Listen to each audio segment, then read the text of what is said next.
Irmãos, Evangelho de João, capítulo número 3, vamos ler a partir do verso 1, que diz assim, a palavra de Deus. Havia entre os fariseus um homem chamado Nicodemos, autoridade entre os judeus. Ele foi encontrar-se de noite com Jesus e disse-lhe: Rabi, sabemos que és mestre vindo de Deus, pois ninguém pode fazer os sinais que tu fazes, se Deus não estiver com ele. Jesus lhe respondeu: em verdade te digo, que ninguém pode ver o reino de Deus se não nascer de novo. Então lhe perguntou Nicodemos: como o homem velho pode nascer? Poderá entrar no ventre de sua mãe e nascer pela segunda vez? Jesus respondeu: em verdade te digo, que se alguém não nascer da água e do Espírito, não pode entrar no reino de Deus. Até aí, a palavra do Senhor. Então aqui nós temos o famoso diálogo daquele fariseu chamado Nicodemos com o nosso Senhor Jesus Cristo. É certo que grande parte dos fariseus era uma corja de hipócritas. Pessoas que ensinavam uma coisa, mas viviam totalmente diferente. Colocavam fardos pesados sobre o povo, mas nem sequer com um mendinho praticavam. Mas ao ler aqui, nos parece que Nicodemos era uma exceção. Parece que Nicodemos realmente queria saber o que era a verdade, visto que ele era mestre em Israel. Há quem diga que o fato dele ter buscar Jesus à noite, é porque ele estava temendo as retaliações que poderia receber dos outros fariseus. Então ele escolhe um momento mais tranquilo, um momento mais quieto, um momento onde ninguém pudesse vê-lo. E isso pode ser verdade. Talvez Nicodemos estivesse mesmo com medo das acusações, da lixação que talvez receberia por ir ter com Jesus, visto que grande parte dos fariseus se colocavam como seu adversário. Mas também pode ser que Nicodemos apenas quisesse ter um momento tranquilo com o mestre para realmente investigar quem de fato ele era. Nós observamos aqui que inicialmente Nicodemos ele fica impressionado não com a palavra de Jesus, mas com os sinais que Jesus operava. Lembra no envio dos 70? Jesus envia os 70 e como é que eles voltam? Fascinados. Mestre, em teu nome nós curamos, em teu nome nós expulsamos demônios. E o que Jesus diz? Eu vi a Satanás cair do céu. Não se preocupem com essas coisas. Se preocupem antes que o nome de vocês está arrolado nos pergaminhos celestes. Jesus muda o foco do assunto dos discípulos. E aqui não é diferente. Nicodemos se aproxima do Senhor, falando: o Senhor é um grande mestre, porque o Senhor faz grandes milagres. E Jesus fala: em verdade te digo, que quem não nascer de novo, não pode ver o reino de Deus. Jesus, ele muda o foco do assunto. Ele tira o foco do poder, ele tira o foco dos milagres para o foco do novo nascimento. Porque, como preguei outrora, os milagres são feitos do Senhor, mas são ineficazes para efeitos salvíficos. Não adianta nada recebermos milagres da parte de Deus se realmente não nascemos de novo. Há tantas pessoas que são curadas, mas após isso elas vão para longe de Deus. Então o que realmente importa é: somos nascidos de novo? E Nicodemos, me parece que fica chocado, porque ele não consegue compreender como é que um homem velho, em sua idade, poderia voltar para o ventre de sua mãe. Você fala: que ignorante. Como assim? Ele acabara de falar dos milagres de Jesus. Mas realmente, ele estava confuso. Como, Senhor? Eu vou encolher e vou voltar para o ventre da minha mãe e nascer de novo? Realmente deve ter havido uma confusão na cabeça de Nicodemos. E esse mestre paciente não fica incomodado com a falta de conhecimento daquele mestre em Israel. Ele pacientemente explica: não, Nicodemos, eu não estou falando de um nascimento natural. Eu estou falando de um nascimento espiritual. Todo homem precisa nascer 2 vezes. A primeira, do ventre da sua mãe. Mas a segunda, da água e do Espírito. É por isso que é importante nós compreendermos essa verdade, porque aqueles que não são nascidos de novo jamais verão o reino de Deus. Benjamin Franklin era um grande estadista e inventor. Mas não apenas isso, ele era um grande correspondente. Então, pessoas célebres de todo o mundo enviavam cartas a este homem. E certa vez, ele recebeu uma carta do grande pregador chamado George Whitefield. E a carta dizia: vejo que está cada vez mais famoso no mundo erudito. Assim como fizeste também progresso na investigação dos mistérios da eletricidade. Vem estar com toda humildade, que atente diligentemente para o mistério do novo nascimento. Trata-se de um estudo de suma importância e interesse que, quando dominado, o recompensará ricamente por seus esforços. Veja que Whitefield, ele viu uma carta para Franklin, dizendo: você tem feito muito progresso no campo da eletricidade. Você tem se tornado um grande erudito, um conhecedor de grandes verdades. Mas eu quero te falar de uma verdade mais excelente, a saber, o novo nascimento. E se você se empenhar em conhecer sobre isso, Franklin, os seus esforços certamente serão recompensados. Mas não apenas Nicodemos ou Benjamin Franklin precisam crescer no conhecimento dessa verdade. Todos nós precisamos. E é por causa disso que, com base no texto que nós lemos, eu quero abordar rapidamente 3 princípios sobre o novo nascimento. O primeiro é: o que é esse novo nascimento? Quando Jesus está conversando com Nicodemos, ele não compreende o que é o novo nascimento. Ele pensa que é algo meramente natural. Mas o nascer aqui era um nascer espiritual, da parte de Deus, algo que somente o Senhor poderia realizar no coração do ser humano. Se trata da regeneração que Deus faz naqueles que creem nele. E isso é impossível ao homem natural. Não importa o que nós façamos ou venhamos deixar de fazer, por nossos próprios esforços, nós jamais conseguiremos alcançar o novo nascimento. Porque é algo sobrenatural, é algo que somente Deus pode fazer. Assim como Nicodemos não entendeu, muitos hoje não conseguem entender. E quando nós falamos da necessidade de conhecer a Cristo, quando nós falamos da necessidade de nascer de novo, quando nós falamos da necessidade de regeneração, eles logo respondem: mas eu sou de tal religião. Mas eu nasci em um berço evangélico. Mas eu vou à igreja todos os domingos. Eu tenho esse credo, eu tenho aquele credo. Mas o novo nascimento não tem nada a ver com isso. Como disse alguém, você pode ter nascido na igreja. Você pode ter crescido na igreja. Você pode ter sido batizado na igreja, casado na igreja, sido velado na igreja. Mas ainda assim morrer e acordar no inferno. Se toda a vida você só estiver na igreja e não em Cristo.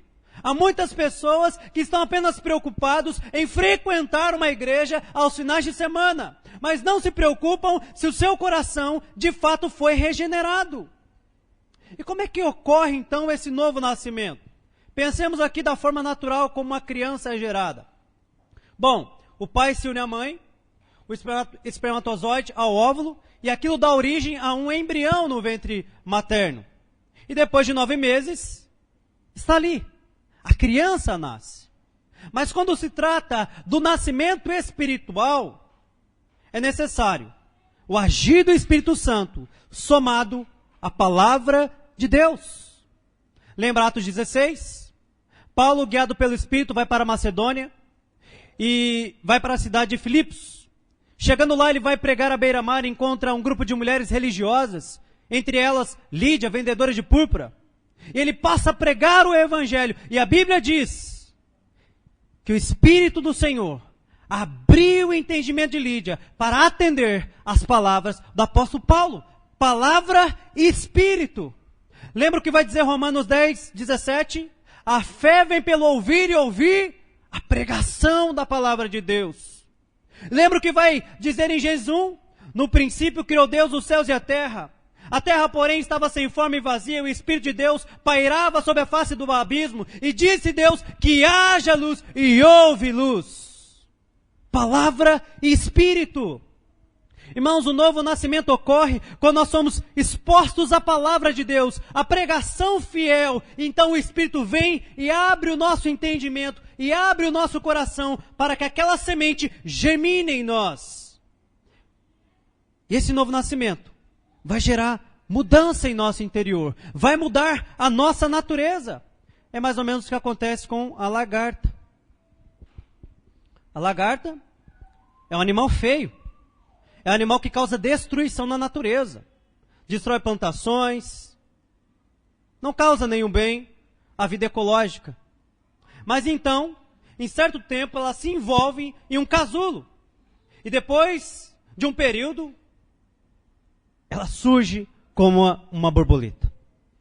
A sua natureza é completamente transformada. E aquele inseto que causava mal à natureza, agora passa a causar bem.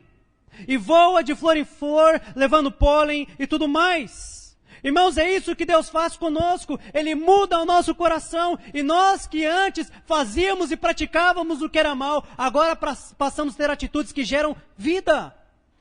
Lembra a sua própria experiência? Quem você era antes? O que você fazia antes? Coisas terríveis. Mas um dia você ouviu a palavra de Deus e o Espírito brilhou na sua mente. E Deus disse que haja luz e houve luz no seu interior e houve vida no seu interior. E você passou a viver de forma diferente. Por mais que o seu exterior permanecesse o mesmo, o seu interior já não era mais o mesmo. Mas e o ímpio? O ímpio não é assim. O ímpio, pelo contrário, ele se orgulha das mazelas que pratica. Veja, por exemplo, aquele que trai a esposa. Como é que ele chega no trabalho? Com tristeza, com arrependimento? Não. Ele chega se gabando dos seus feitos malignos. Não há expressão de arrependimento. Porque essa é a natureza do ímpio. Mas e o crente? Aquele que foi regenerado, quando ele peca, ele sente tristeza, ele se arrepende, ele quer mudança. Não tem mais prazer no pecado. Não é o que vai dizer em 1 João 3,9? Pois todo aquele que é nascido de Deus não vive na prática do pecado.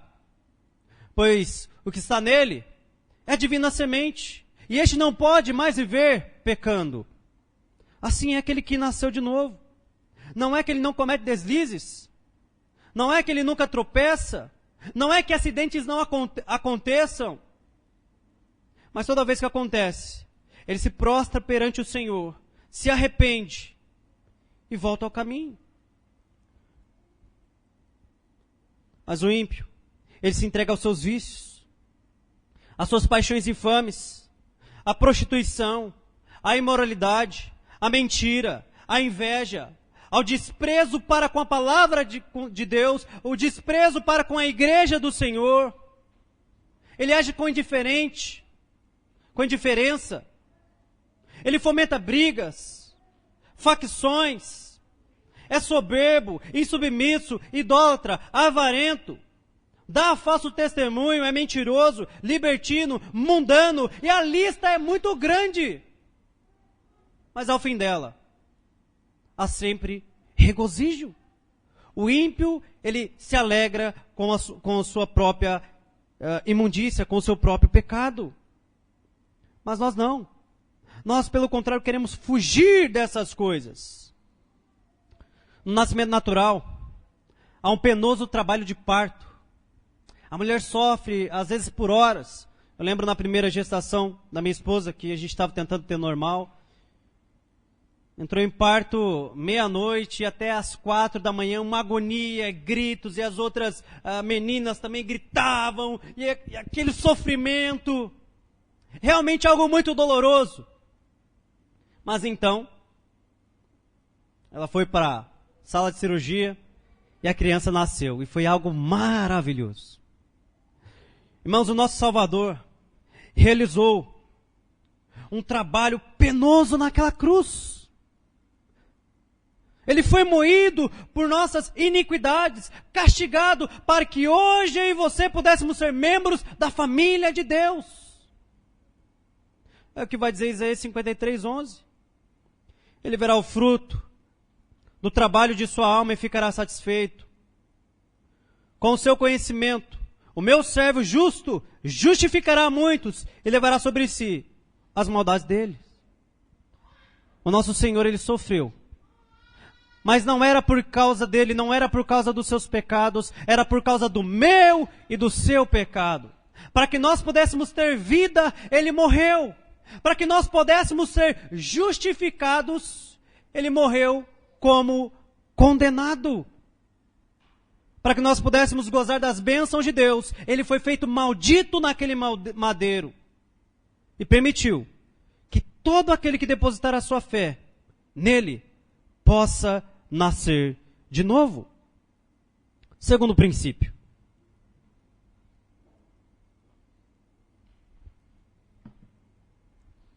Qual o símbolo desse novo nascimento?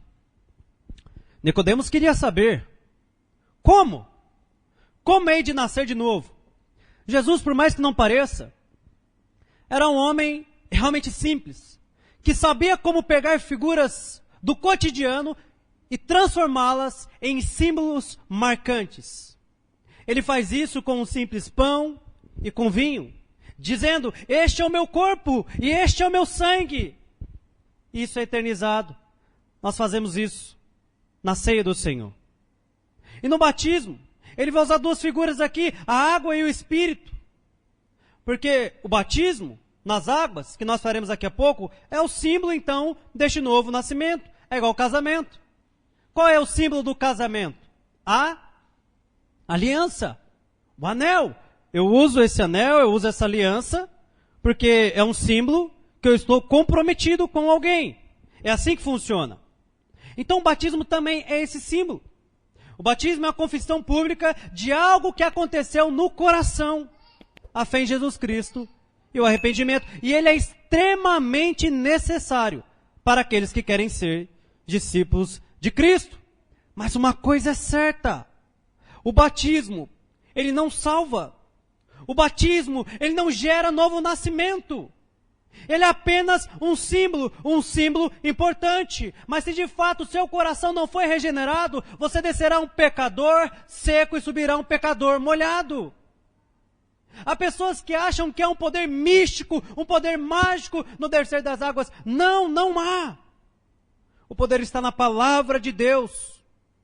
A verdade é que olhemos para aquele ladrão na cruz. Não houve tempo de se batizar. E ele não era um bom homem. Os dois estavam praguejando Jesus. Mas um deles percebe a sua condição miserável e diz: nós merecemos estar aqui, mas esse justo não. Senhor, lembra-te de mim quando vieres no teu reino. E então ele obtém testemunho da boca do nosso Senhor Jesus Cristo. Hoje mesmo estará comigo no paraíso. Veja, ele não foi batizado. No Antigo Testamento não havia o batismo. Era a circuncisão. Isso é apenas um símbolo. A verdade é que o batismo está mais relacionado com o símbolo da morte, mais do que com o símbolo do novo nascimento. Aquilo é um símbolo que você morreu para essa vida e que você estará nascendo de novo. Wisby, ele vai dizer o seguinte, comentando esse texto que eu li para vocês: nem toda a água do mundo seria suficiente para realizar a transformação espiritual de uma pessoa. Irmão, só Jesus Cristo pode operar isso em nosso coração. A salvação, o novo nascimento só é possível através da fé. Não há nada que eu ou você possa fazer para que isso aconteça. É o que vai dizer Efésios 2, 8, 9. Porque pela graça sois salvos, por meio da fé, e isso não vem de vós, é dom de Deus. Não vem das obras, para que ninguém se orgulhe. O novo nascimento ocorre pela fé única e exclusiva em Jesus Cristo. Porém, um símbolo dessa morte e novo nascimento é o batismo. Porque então você pode me questionar: pastor, se o batismo nas águas não salva, então por que eu tenho que me batizar? Porque isso faz parte da nossa obediência a Cristo. Cristo deixou 2 sacramentos, 2 ordenanças. O pão e o cálice, dizendo do pão que aquilo era o seu corpo, dizendo do cálice, do vinho, que aquilo era o seu sangue, o sangue da nova aliança, que nós deveríamos fazer isso todas as vezes que nos reunirmos em memória dele, até anunciando a sua morte até que ele venha. Um símbolo que nós devemos realizar, mas um outro símbolo dado em Mateus 28, quando ele estava prestes a ser assunto aos céus é: todo aquele que vier a mim, todo aquele que for meu discípulo, todo aquele que vocês pregarem o Evangelho e acolher o Evangelho, batize-os em nome do Pai, do Filho e do Espírito Santo, ensinando a guardar todas as coisas que vos tenho ordenado. E eis que estou convosco todos os dias até a consumação dos séculos. É por isso que nós fazemos. Porque o Senhor fez e o Senhor ordenou que nós fazemos. Porque isso é admitir publicamente, de forma visível, o que aconteceu no nosso interior. Isso deveria implicar em nosso coração em grande alegria. Irmão, se a festa no céu por um pecador que se arrepende, nós não devemos fazer diferente. Nós não devemos agir diferente. Devemos levar esse momento com o máximo de alegria e júbilo possível. É um momento realmente marcante. É um símbolo de passagem e demonstração que agora você faz parte do corpo de Cristo. É por isso que nós batizamos. Não é porque nós achamos que isso salva alguém, mas porque isso é símbolo de algo que aconteceu no coração e que deve também ser expressado publicamente, assim como os votos de casamento. Terceiro e último princípio.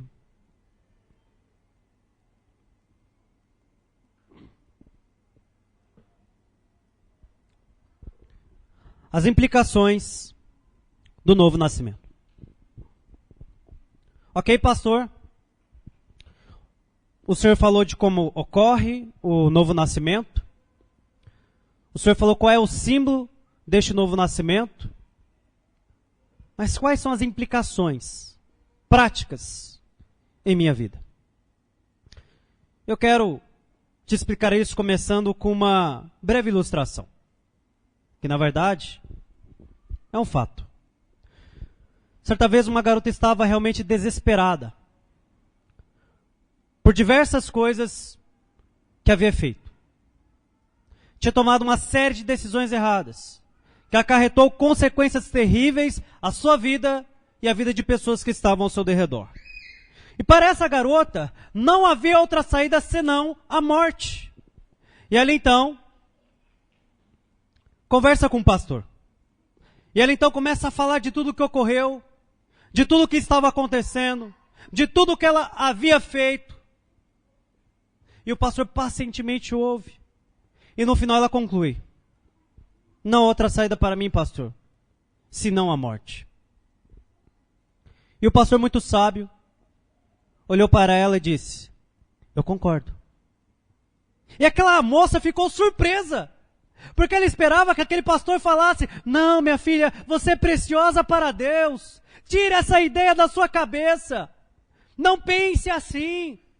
Deus tem um futuro maravilhoso para você, porque é geralmente isso que nós fazemos. Mas aquele pastor, diferente de todas as expectativas, diz: é verdade, eu concordo. Só uma solução para você: morrer. E ela diz: como assim, pastor? Ele disse: você está estragada para essa vida. Não compensa mais vivê-la. Mas há uma solução. E ele cita esse texto de 2 Coríntios 5,17. E assim, se alguém está em Cristo, é nova criatura. As coisas antigas já passaram e eis que se fizeram novas. Então, se você está cansada de viver essa vida, que tal então viver uma nova vida em Cristo Jesus? E aquilo impactou aquela moça e mudou a sua vida. Talvez você esteja assim, cansado, esgotado, desanimado, fez coisas terríveis que acarretaram em muitas consequências. Talvez você não esteja no estágio dessa garota, de desesperar da própria vida. Mas independente de qual seja o seu estado, a boa nova é para você também. Se você crer em Jesus Cristo, você também pode nascer de novo e viver uma nova vida. Sabe uma coisa curiosa? A gente que é pastor, a gente ouve as mais diversas confissões possíveis. Muitas, muitas e muitas. E a gente vê também muitas coisas que a gente fica surpreso. Mas uma coisa que eu nunca vi, e nunca ouvi também, foi um bebê, é a notícia de um bebê, recém-nascido, que tem uma ficha criminal na polícia. A gente ouve de muita gente que já passou, já foi preso, já matou. Mas eu nunca vi alguém falando, olha, sabe aquele recém-nascido? Ele tem uma ficha criminal na polícia. E por que isso não é possível? Porque aquela criança acabou de nascer. Ela não tem passado. Irmãos, assim também é todo aquele que quer nascer de novo. As coisas velhas são jogadas no mar do esquecimento. E não há mais ficha criminal. Deus, Ele esquece do que nós fizemos, Ele joga isso. Ele apaga. E nós podemos então recomeçar. Quando nós nascemos de novo na família de Deus, nossos pecados são perdoados e esquecidos por Deus. E temos então, passamos a ter um futuro promissor com uma nova esperança.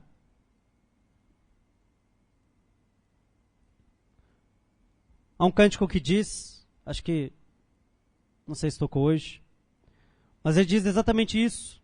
Todos que precisam ter esperança para viver. Venham. Venham conhecer o Salvador. O que você está esperando? Venha conhecer o Salvador. Porque aqueles que conhecem o Senhor, eles têm a possibilidade de viver de novo. Como diz Romanos 8:1, portanto, agora já não há condenação alguma para os que estão em Cristo Jesus. Eu não estou dizendo com isso que Deus, embora Ele te perdoe, Ele te isentará das consequências. Davi pecou, adulterou, mentiu e cometeu homicídio. Deus o perdoou? Sim. Mas a espada jamais saiu de sua casa. Mas o que eu estou dizendo é que diante de Deus, o seu escrito de dívida é pago, é anulado, é rasgado, é quitado. E você pode viver uma nova vida em Cristo. Ontem nós estávamos em uma reunião lá em Guará. E nós estávamos falando sobre ansiedade e muitas coisas deste cunho. Irmãos, é interessante como nós gostamos de nos esquivar das nossas responsabilidades. Adão culpou Deus, Eva a serpente. E às vezes nós, o nosso corpo, o nosso cérebro, os nossos pais, o nosso colega, o nosso chefe, todos são culpados. Mas essa mudança a qual eu estou falando, ela só é possível se você reconhecer o seu pecado, a sua necessidade deste Deus maravilhoso. E uma dos exemplos que foi dado lá foi sobre Jeff Dahmer. Não sei se pronunciei correto, mas é aquele homem que assassinou 17 pessoas, depois cometeu necrofilia e, por fim, canibalismo. Em uma de suas entrevistas, uma das primeiras, quando lhe foi perguntado por que você fez isso, ele disse: os médicos disseram que era doente. Eu estou em paz com isso. Mas, muitos anos depois, após ter contato com a fé cristã, me parece que o seu pai enviou um livro sobre criacionismo, e ele, que era ateu até o momento, passou a não encontrar lógica no darwinismo e no ateísmo, o que o levou à conclusão que há um Deus, e se há um Deus, há certo e errado, há conceitos morais absolutos, e portanto, o que ele havia feito só tinha um culpado, ele mesmo. E na sua última entrevista, após já ter tido contato com a fé cristã, lhe perguntaram: o porquê você fez isso? O que te motivou a fazer esses crimes horrendos? Foi a sua família? Foi o contexto familiar que você cresceu? Foi algum distúrbio? O que foi? Ele respondeu: não. A minha família tinha sim problemas, como qualquer família. Mas eu sou responsável pelo que aconteceu. Eu fiz aquilo. Dizem que ele se batizou e tudo mais. Se ele converteu, só Deus sabe. Mas a primícia é essa. Ele reconheceu os seus pecados. Pastor, que coisa horrível que o senhor está dizendo. O senhor está dizendo que esse monstro pode chegar ao reino dos céus? Sim. Lembra lá Dona Cruz? Ele não era um bom moço. A cruz era uma pena capital aplicada pelos romanos para os piores dos malfeitores. E havia 2 ladrões ali. Os 2 eram terríveis. Mas em dado momento, um deles decide depositar a sua fé em Jesus Cristo. E a sua vida é mudada. E o seu destino é mudado. São essas as implicações daqueles que decidem parar de depositar a sua fé em si ou em qualquer outra coisa, que assumem a responsabilidade e que não podem salvar a si mesmo. E, portanto, investem toda a sua fé na cruz de Cristo. Hoje é um dia simbólico para a nossa igreja. É um dia em que nós iremos batizar alguns irmãos, assim já creio. Mas é um dia também de eu e você avaliarmos a nossa vida, para que não sejamos enganados por nós mesmos, visto que aquele que recebeu regeneração em seu coração, ele não deseja mais viver como antes, mas a cada dia, ele quer prosseguir para o alvo, pelo prêmio da soberana vocação, que é Cristo. A cada dia que passa, eu percebo que eu preciso de Deus. E eu nunca vou estar suficientemente completo de Deus. A cada dia que passa, eu preciso mais do Senhor. Todos precisamos. O novo nascimento é algo que aconteceu uma vez, mas que vai ecoar por toda a eternidade. Mas a busca pelo Senhor não é algo que acontece apenas uma vez, não é algo que acontece apenas após um batismo. É algo que precisa acontecer diariamente. Só aqueles que nasceram de novo poderão buscar a Deus. E não apenas buscar, estar com Ele por toda a eternidade. Eu creio que um dia eu estarei com Ele. Quantos também creem?